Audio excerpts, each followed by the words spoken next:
chinjiko ngomuona Jesu tibatsire kufamba mumavute awo Petro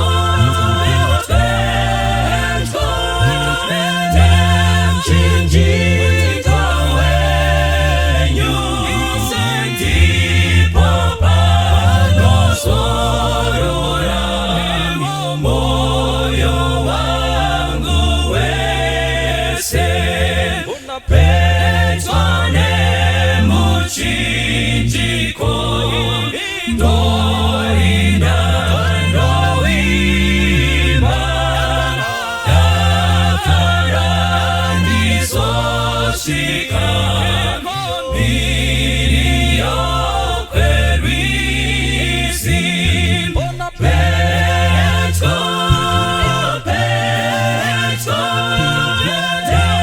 chinjiko wenyu ndipo panosorora moyo wangu wese Petro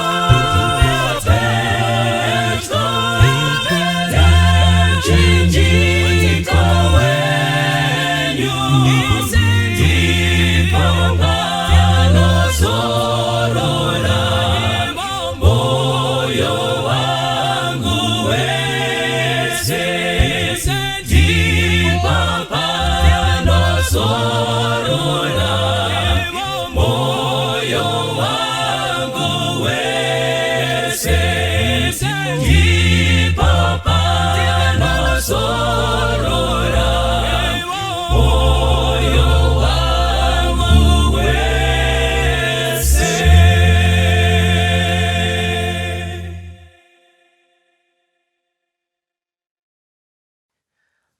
Makadi vana vaMwari, toda kutenda Mwari mukati menguva dzino nekuda kwerudo rwaatiitira kuti tigone kusangana tichikurukura zvakanangana neshoko rake. Now mukati menguva dzino toda kuti Mwari achitibatsira consider the book of Genesis. Bhuku raGenesis ndo bhuku rinonyorwa rakanangana nemavambo or the creation process yakaitika yese yenhoroondo yenyika ino. Mukati mebhuku iri tinosangana nevanhu vakasiyana siyana. Mukusiyana kwavo vazhinji vavo vakafamba naMwari, Mwari akafadzwa navo. Zvinodaro kuti all generations dzakafamba mumazuva aya. Vamwe vazhinji vane zvakanaka zvavakaita zvinobatika, vamwe vane zvavakaita zvisina kufadza Mwari. And in that regard, nhoroondo yevana vaMwari inoramba ichipfuurira mberi. But our area of focus mukati menguva dzino will be in the last chapters of the book of Genesis. Now, mukacherechedza mukati mebhuku raGenesis, machapters ekupedzisira anotaura zvikuru zvakanangana nemurume ainzi Joseph. Joseph, background wise, was a boy, ari mukomana, ari mwana waJacob. Zvinodaro kuti madzikoma ake haana kufara nekuda kwaJoseph nezvakanga zviri paari, zvakanga zviri zvikomborero, if I may put it that way. Because of that reason, hama kana kuti madzikoma aJacob, aJoseph, anotora munin'ina wavo obva vamutengesa. At first they had plotted that they wanted to kill him. Asi Mwari ndobva apindira hake. Apindira vanobva vamukanda mukati megomba rakanga rakadzika. Ari mukati megomba vakaona vapfuuri vachifamba nenzira. Vaona vapfuuri vachifamba nenzira. One of them brought an idea. Zvikanzi varume ngatimutengesei tiite mari. Kana tamutengesa, we will go back home. Tonoripota kuti chatagona kuwana ibhachi remukomana iye hatina kana kumuwana. Tazongofungidzira kuti anodaro adyiwa. Then the drama went as it was planned. Raenda saizvozvo Jacob vakanga vari baba vaJoseph navamwe vakomana vakachema vakaungudza mwana wavo nekuti he never got a privilege or a chance yekuti vamuvige. Musoro wenyaya nhasi uri kuti tiri vana vaBaba vedu. Tiri vana vaBaba vedu. chapter 42 yebhuku yaGenesis inoburitsa nzara huru yasvika panyika. Nzara payakasvika panyika, verse number 1, inoburitsa Jacob achiti aona kuti panga paita nzara huru, anobvunza vanakomana vake vakanga varipo kuti muchatarisirana chiko? Why are you looking at each other? Why don't you stand musimuke mugone kuenda kuri kunzi kune chikafu kuIjipita? Zviri kureva kuti nzara yakanga yapinda chero nemumba memunhu waMwari. Kunyange vakanga vaine vana vakanga vakawanda vaigona kusenza, hazvina zvazvaireva. Why? Because nzara yakanga yapo. Kunyange mari vakanga vainayo, they never had something to eat, meaning to say their money was not good enough even to buy anything nekuti hapana chakanga chiripo kuti chitengwe. Chapter 42 bhuku rinoburitsa shoko raMwari richitaura kuti vakomana ava vanoudzwa nababa vavo kuti vasimuke vaende kuIjipita nekuti ndo kwakanga kuine zvekudya. Verse number 4, Bible rinoti, but Jacob did not send Joseph's brother Benjamin with his fellow brothers, for he said, lest some calamity befall him. Jacob akanga achine mavanga ekurasikirwa naJosefa kwakanga aita. Zvadaro paanotuma vakomana kuti vaende kunotsvaga chikafu, amongst the boys was one of the boys ainzi Benjamin. Benjamin ndiye akanga ari mudumbu rimwe chete naJosefa wakanga arasikirwa naye. Baba ndobva vati vakomana kana maakuenda pakuenda kwamuchaita, Benjamin will remain behind. Hamugone kuti muende naye. Zvichida zvira vanhu zvingadzokazve ndikarasikirwa naye. You know, there is a concept here that the father did not have much trust for these boys. In case vangadzokora zvavakaita, vakauya netsananguro isingabatika asi mwana wangu adisappear. Inzwai vana vaMwari, within the families that we are, there are untrusted fellows. These guys, kunyange vakanga vari madzikoma aBenjamin, Jacob saw it fit that Benjamin asaende navo nekuti they had become untrusted fellows. I understand we all belong to families. We don't exist in social vacuums. Kuuya kwatatoita, kugara kwatakaita, tiri mukati medzimhuri. Zvinodaro kune vamwe vasingavimbike navo zvakanaka. The untrusted fellows of the family members because of what they did for us in the past. Even Jacob had his family and he had untrusted fellows amongst them. History nhoroondo inonongedzera kuti munhu anogona kuvimbwa naye here kana kuti kwete. Because of what had happened, nengari yekushayika kwaJosefa zvakanetsa Jakobho kuti avimbe nevakomana. Now Jacob akati arangarira kuti Joseph ndakanga ndiinaye, but one of the days vakomana vakauya vachitaura kuti havasina kumuona chavagona kuwana, ibhachi rake rakazara ropa. And that history remained in the mind yaJacob, zvekuti zvakamunetsa kuti arilise mumwe mwana wake waaida akanga ari pedyo kuti aende nemadzikoma kuIjipita. Now vasimuka vanofamba vachibva kunyika yeKenani vachienda kunyika yeIjipita. Vachienda kunyika yeIjipita, Bhaibheri rinokurumidza kutizivisa kuti Josefa wavakanga vambotengesa uya was now a governor mukati menyika yeIjipita. Ndiye akanga akuona kuti zvinhu zvofamba sei maererano newelfare yevanhu vakanga vari muIjipita. Verse number 7, vakomana vanoti vandosvika. Vasvika, Bhaibheri rinoti, verse 7, Josefa akaona vakoma vake akavaziva, asi wakaita seasingavazivi. Akataura nehasha navo, akati kwavari, mabvepiko? Ivo vakati, tabva kunyika yeKenani kuzotenga zvekudya. Verse number 7, vanhu vaMwari, Joseph, after so many years, Bhaibheri rinoburitsa pachena kuti akaziva madzikoma ake. Ndauya kuzokutaurirai kuti nhasi tiri kuti tiri vana vaBaba vedu. We belong to the same family. Now when Joseph saw his brothers, even after so many years, even after zvavakanga vamuitira zvakaipa, Bhaibheri rinoti akavaziva. Akaita hake seasina kuvaziva, but he had known them. So Joseph, kunyange akanga munhu mukuru kwaakanga akushanda, paakaona veimba yake akavaziva. Blood is thicker than water. The blood that binds us is thicker than the waters that may separate us. Nawe kuzokutaura ivanhu vaMwari kuti muchiona takadai zvinodaro tine zvatakatadzirana nekuvhiringana mukati medzimhuri. Vamwe havadi kana kukwazisana, but aewa Josefa akaziva madzikoma ake, tiri vana vaBaba vedu. Now verse number 8, he remembered zvese zvavakamuitira mukati meupenyu, nekuti shoko raMwari rinoti, so Joseph recognized his brothers, but they did not recognize him. What a pity.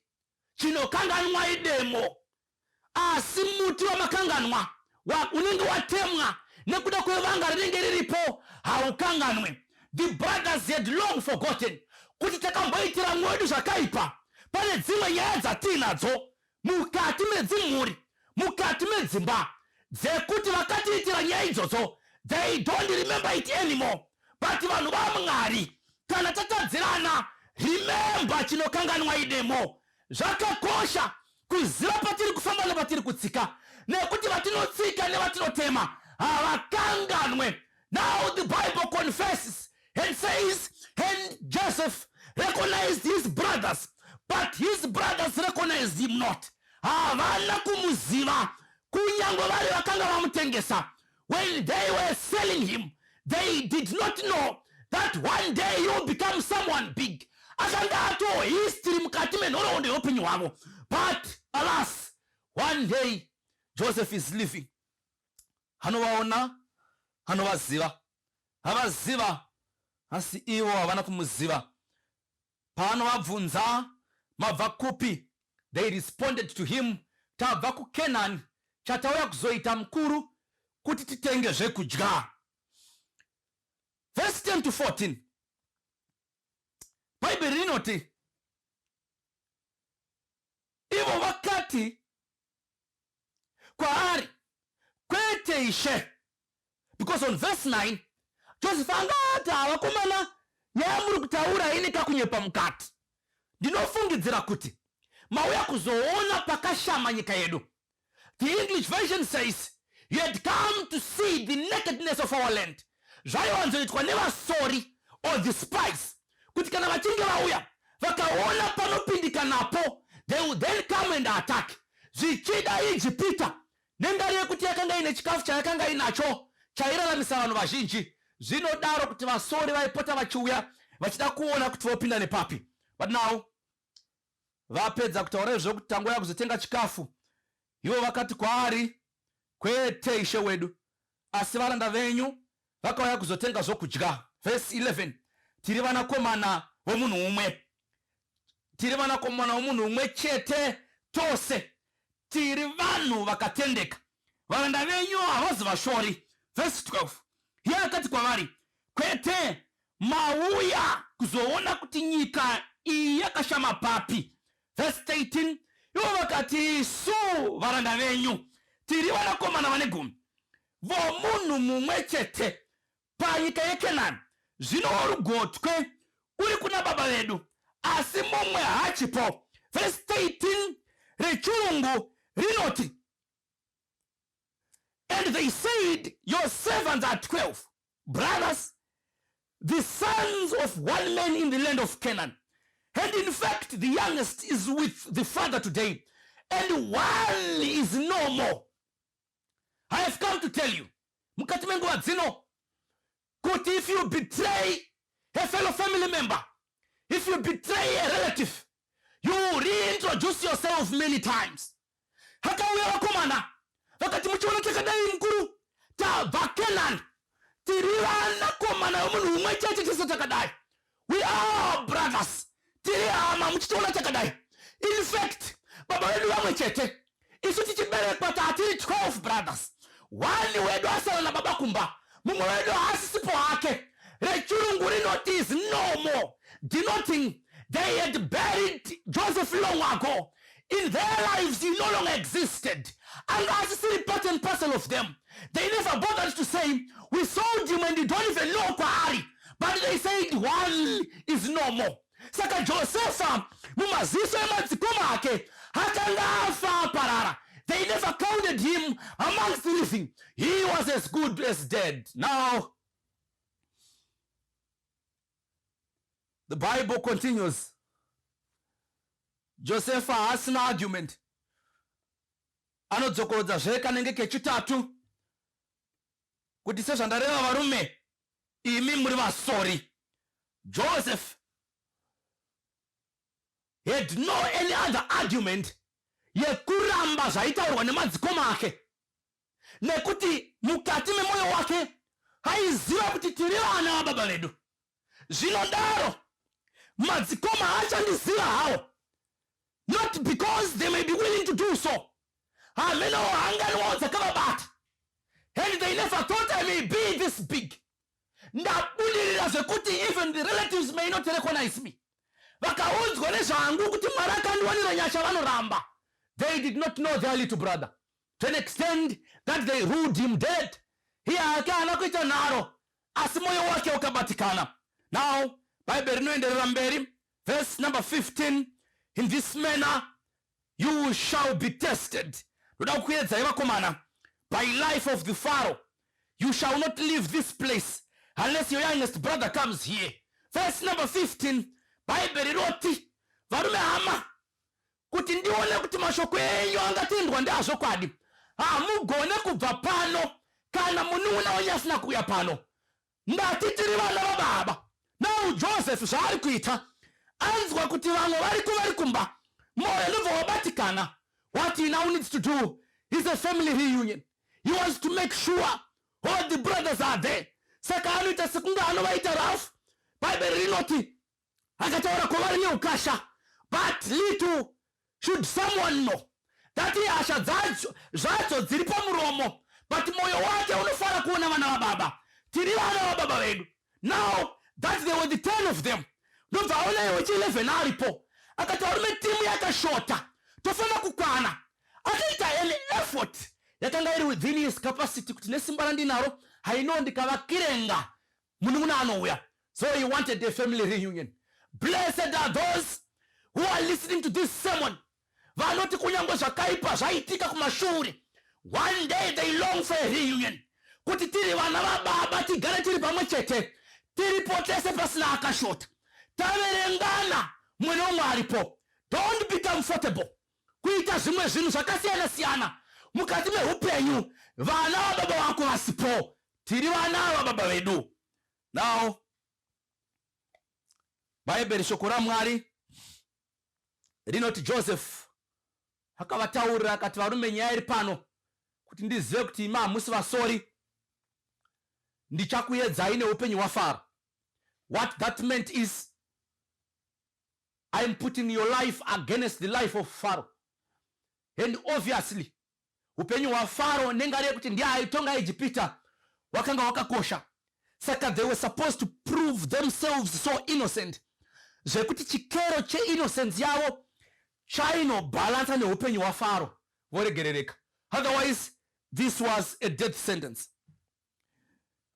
Vakomana vatorwa vanorayirwa kuti vaende vanotora munun'una wavo. Zvinodaro Joseph, mushure mekunge ambovavharira vese, zvinodaro kuti Joseph, mushure mekunge ambovavharira vese, he then released some of the brothers. The Bible is so clear to mention that he then held Simeon in cells. Ndobvati vamwe vese mungachienda zvenyu, asi uyu ngaasara. Verse number 19, anovaburitsa vese, moyo wakarwadza kuvharira vana vaBaba. Akati handingavasiye vese vari mutorongo, but ndoda kuti vauye vakakwana. So for them to come, ndikabata umwe chete wavo. I understand they will definitely bring one of theirs back asara. Ndobva aburitsa vamwe, ndobva avarongedzera nezvimwe zvizhinji zvavakanga vasina kutenga. The Bible says even their monies were put back mukati mehombodo dzavo dzavakanga vatenga zvinhu vari, nekuti umwe wavo anozoti vafamba. Verse 27, anovhura saga rake, avhura saga rake anoti, varume, muno mune mari yatatenga nayo, The others opened when they got home. But the Bible mentions that masaga akanga aripo akanga ajoserwa mari dzavakanga vatenga nadzo. They thought maybe it was a mistake or something. But ndakuzokutaurirai, that was a positive gesture yakaitwa naJosefa. Akanga atadzirwa, akanga atengeswa, akanga aendeswa nemari yemanga-manga, just because the brothers were jealous. But when they came, he recognized his brothers. Akati Tiri vana vaBaba ndobva avarongedzera, and they went. When they went back, akasara ina Simeon. Asara na Simeon akamuvharira. He could not release vese vakadaro nekuti aiziva kuti vakaenda vese potse havadzoke. But pfungwa dzake dzakamutaurira kuti paakuda diplomacy, ndikavareleasa vakashota, definitely baba variko vachaita kuti vadzoke kuzotora mumwe wavo. Now Bible rinoti paverse number 21, then they said one to another, we are truly guilty concerning our brother, for we saw him anguish. We saw the anguish of his soul when he pleaded with us, and we would not hear. Therefore his distress has come upon us. Verse 21, I want to thank God nekuti vanoadmita pavakatadza pavakakoromoka, vakakomborerwa mhuri dzine vanhu vekuti vanoziva kuti paya chakaita zvisakarurama against our own. Naizvozvo Mwari ngatibatsira atiregerere. Verse 21, vari paya vakagumbatira vakati, vakomana takaita zvisina basa paya, takatengesa munun'una wedu asi achaedza kurwadziwa. I want you to imagine Joseph achitengeswa ari paya, varimo vachinegotiata nemaprice asina kuringana, vachipohwa mari dzisina basa, vapohwa mari dzisina basa. Joseph akamira with the 10 brothers vakanga vari vahombe kwaari, achikumbira pamwe achidedza nemazita, mukoma Reuben ndibatsireiwo ndisatengeswe, mukoma Simeon, mukoma Levi ndakutoenda here, mukoma Judah ndibatsireiwo. He pleaded with them, but they saw his anguish and they did not turn or yield in. Havana zvavakaita. But on verse 21, Bible rinoti they admitted.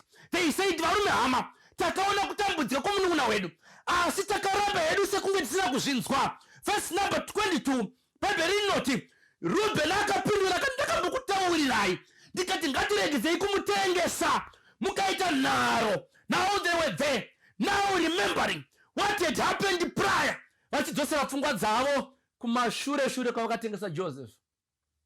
Takakutaurirai vaningi nhandi Reuben, etisina kudaro naye zvino kamufana kachichema paya kachiti, mukoma makutondisenda kuenda naye mukoma Gad, tichidaro takakusindimara mwoyo mwedu yakaita mikukutu, dai hedu takanzwisisa uku kwakuzorerwa naMwari.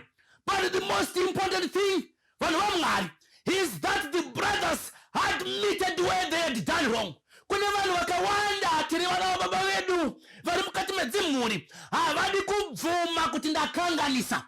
They are always right, they are always correct.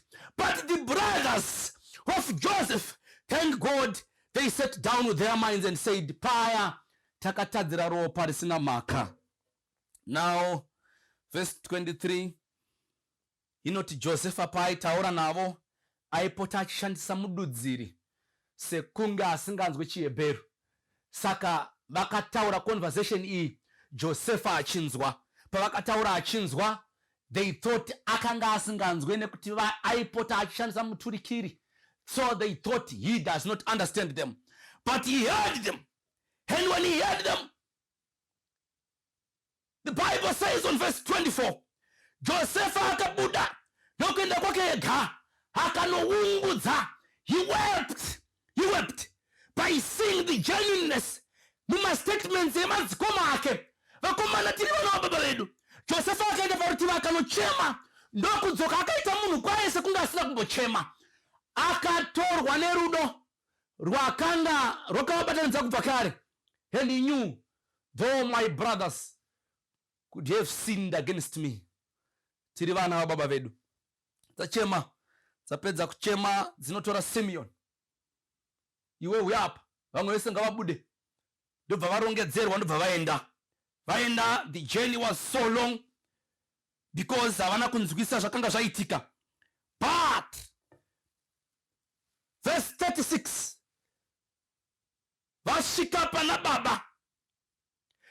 akatsanangura nemune mose zvazviri.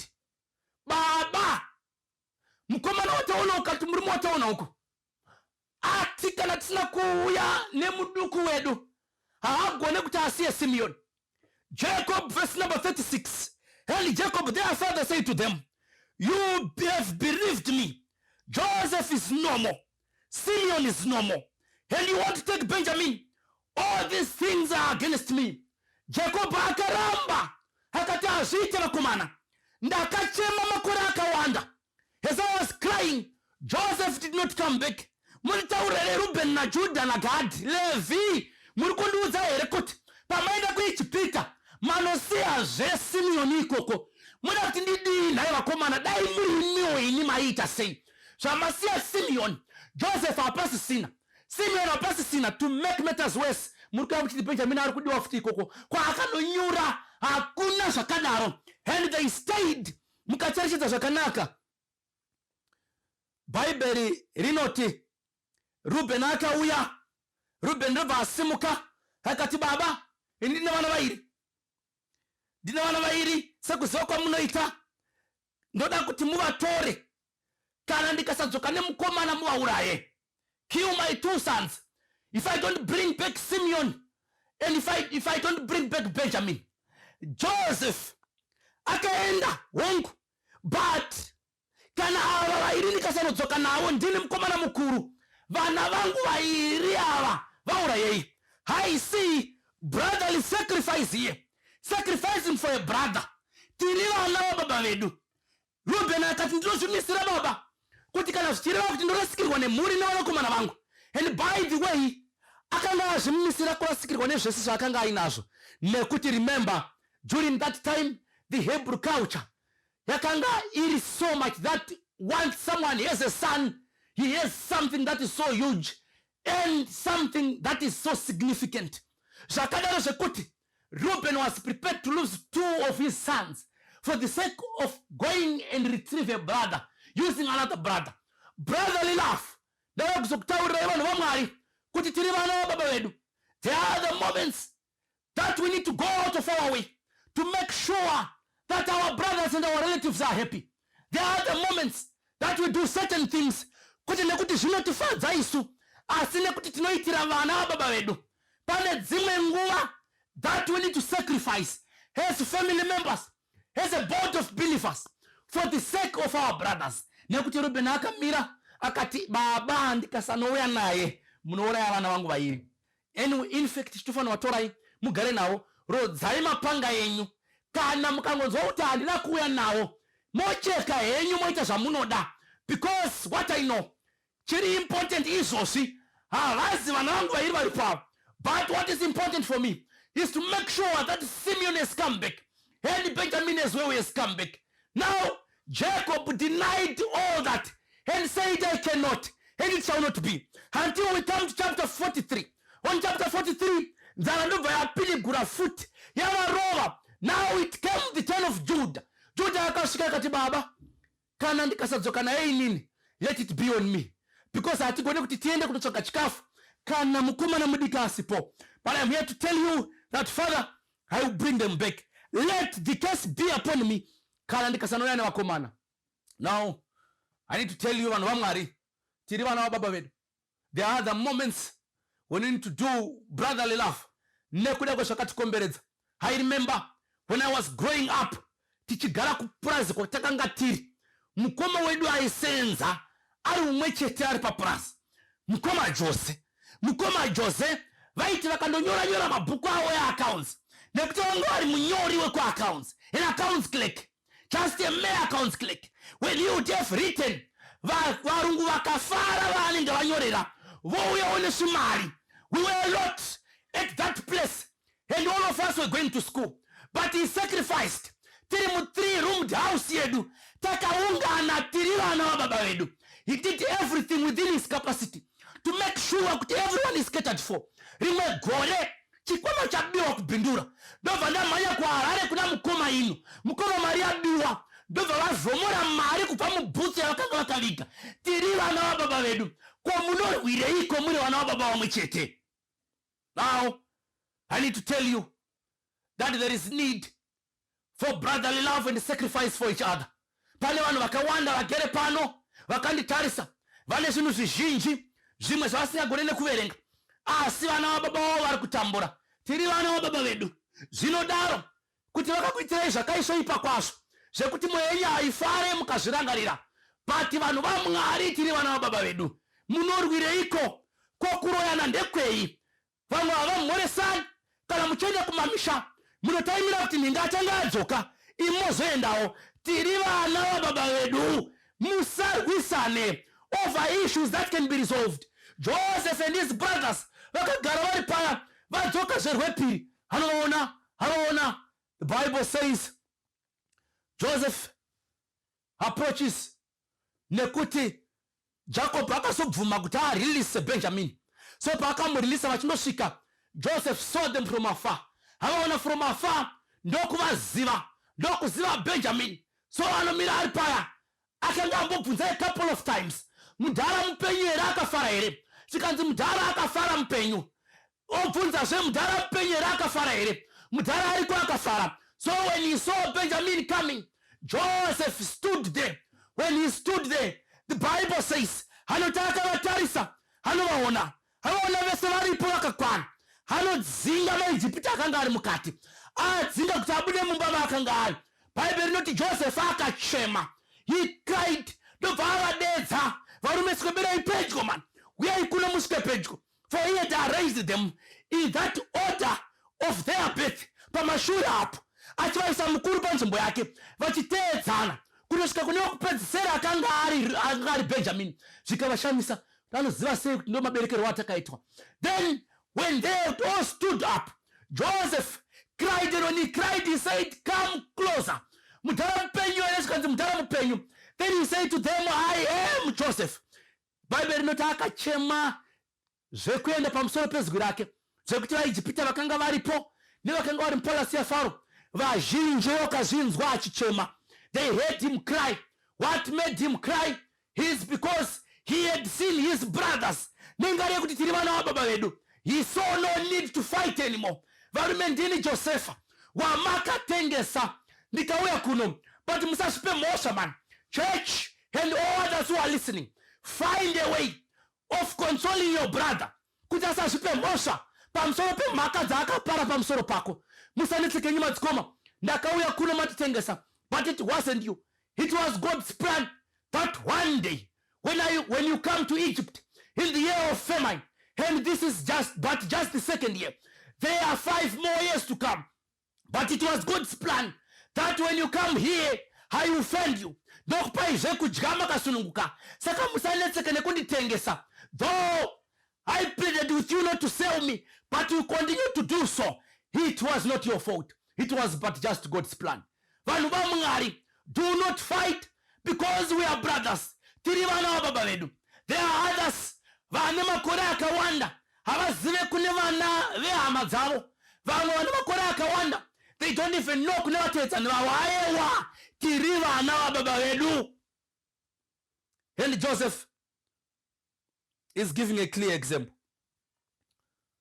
Kana vanhu manetsana zvakadini, Mwari ngaakubatsirei kusunganidza ukama nekudzokanana pamwe chete. And when that had happened, Joseph summoned his brothers to go and call their father, and he gave them the land of Goshen. Vakagara vakasununguka varipo. Zvemashure zvese zvapfuura, hapana achine grudge nemumwe.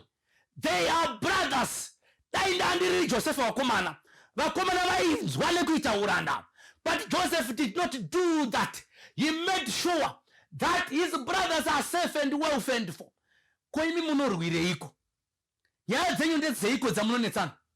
Dzekuti chero mukapinda muHarare munogara mamwe madzikoma enyu hamuende kunoona kudzimba dzavo. Mungatoende kuvanhu vekuchechi nekushamwari dzenyu, asi hama dzenyu dzisina kuziva kuti mapinda aiwa tiri vana vababa vedu. Ko munorwireiko? Zvekuti kana mwana wababa venyu akanzi abudirira maakunotsvaga mushonga wokubata kuti mugone kumuvhiringa. Tiri vana vababa vedu. No matter the history, no matter kwatakabva, no matter zvatakatadzirana, it doesn't matter anymore. It's now a Joseph in Egypt, a governor, seeing his brothers coming to beg for food, but he assisted them still. Nekuti vana vaBaba vake. I was challenged. Ndichiona mabuffalo. Rimwe buffalo rabatwa neshumba.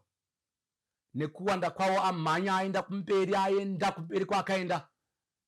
Buffalo riya just got a chance yekuchema.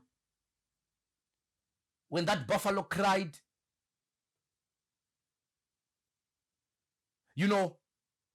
pakaita stampede. Nekuda kwekovho yope yakanga yaitwa, even the furthest buffalo yanga yaenda haina kuti zvandibva, yakatena ikadzoka. Painodzoka,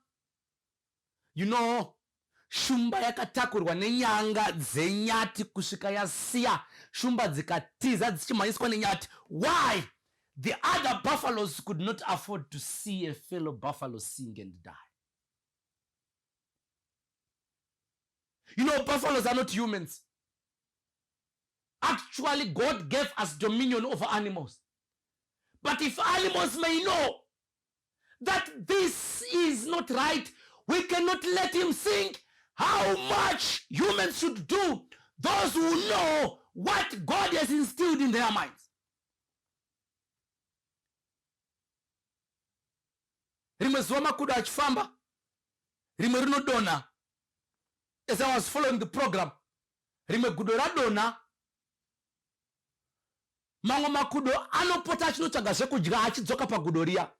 Haana kuziva kuti iri rafa. For a considerable period of time, makudo aienda achidzoka pane riya rakanga rakarara. They thought pamwe rangoitawo usimbe hara. Kusvika mazuva afamba, paanofunga kuti akuda kubva paya. As I was following the program, makudo aya anobata riya rakanga rakazvambarara ndokutanga kurizvuzvurudza. Makudo achidhonzana gudo kudhonza rimwe gudo. Paanodhonzana, anofamba mazuva akawanda achidhonza riya rakanga risingamuke. Mukati mepfungwa nekuti Mwari haana kuasika akadaro, hazvina kuringa kuti rafa. But the other baboons could not afford to leave a fellow baboon. Makudo anofamba achidhonzana achikakatana. Dzamara rimwe riya raakudhonzwa richisara nyama pasi nekuora. That's when the other baboons had to leave. Kumunurwireiko? Tiri vana vaBaba vedu.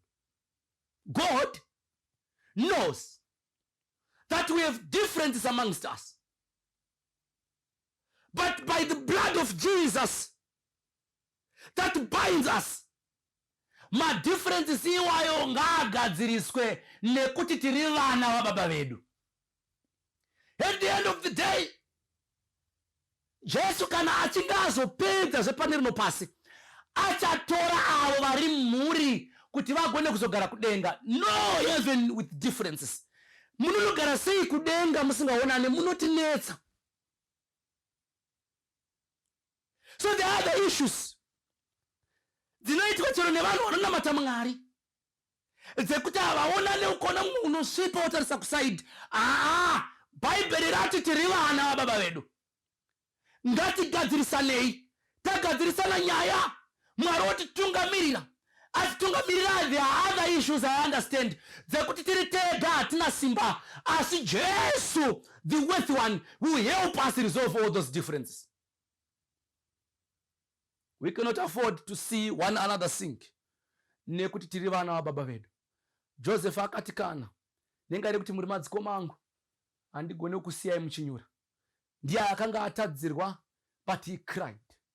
And when he cried, the brothers noticed, got so close, and they cried together. Pavanochema vese, Joseph introduced himself. Anga asatozikanwe, chero mumabhuku ekumba akanga asisiko. But he made an effort to make sure there is reconciliation with his brothers. Tiri vana vaBaba vedu.